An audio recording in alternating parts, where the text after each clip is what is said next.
بسم الله الرحمن الرحيم.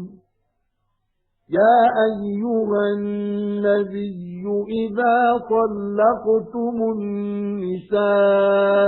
فطلقوهن لعدتهن وأحصوا العدة واتقوا الله ربكم لا تخرجوهن من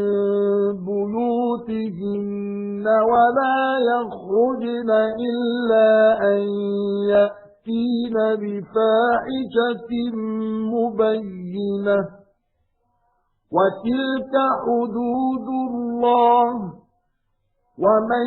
يتعد حدود الله فقد ظلم نفسه لا تدري لعل الله يحدث بعد ذلك أمرا فإذا بلغن أجلهن فأمسكوهن بمعروف أو فارقوهن بمعروف وأشهدوا ذوي عدل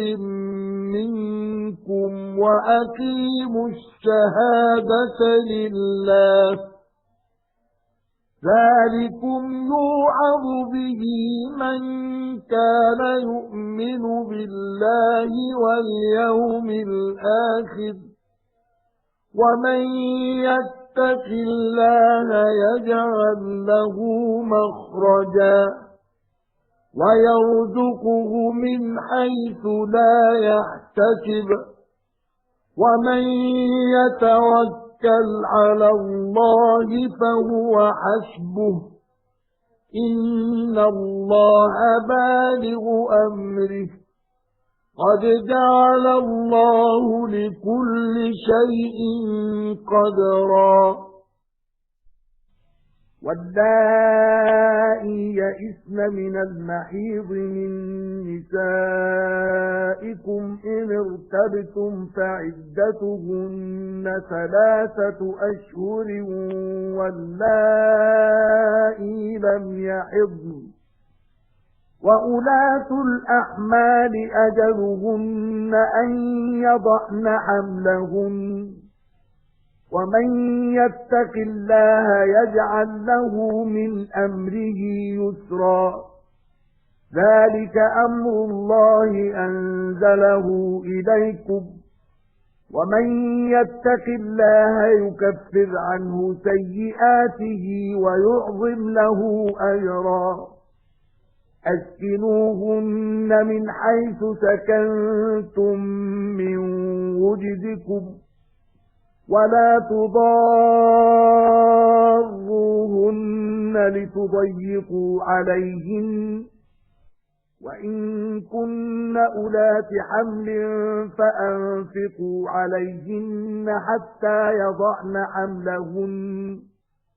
فإن أرضعن لكم فآتوهن أجورهن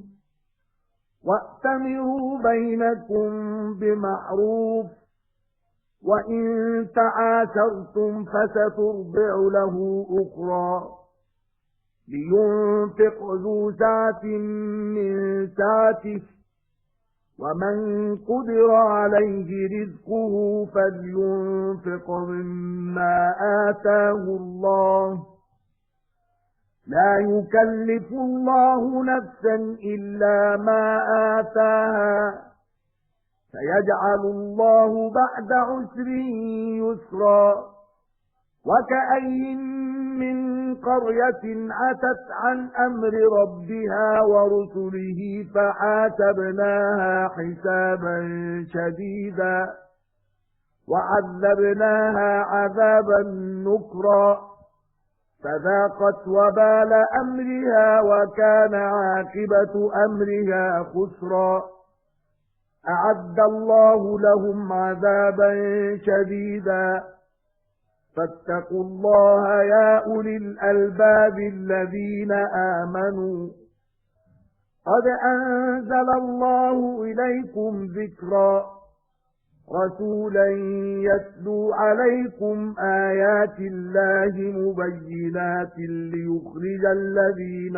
آمَنُوا وَعَمِلُوا الصَّالِحَاتِ مِنَ الظُّلُمَاتِ إِلَى النُّورِ وَمَن يُؤْمِن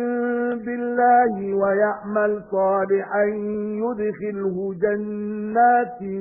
تَجْرِي مِن تَحْتِهَا الْأَنْهَارُ خَالِدِينَ فِيهَا أَبَدًا قَدْ أَحْسَنَ اللَّهُ لَهُ رِزْقًا اللَّهُ الَّذِي خَلَقَ 7 سَمَاوَاتٍ وَمِنَ الْأَرْضِ مِثْلَهُنَّ يَتَنَزَّلُ الْأَمْرُ بَيْنَهُنَّ لِتَعْلَمُوا أَنَّ اللَّهَ عَلَى كُلِّ شَيْءٍ قَدِيرٌ وَأَنَّ اللَّهَ قَدْ أَحَاطَ بِكُلِّ شَيْءٍ عِلْمًا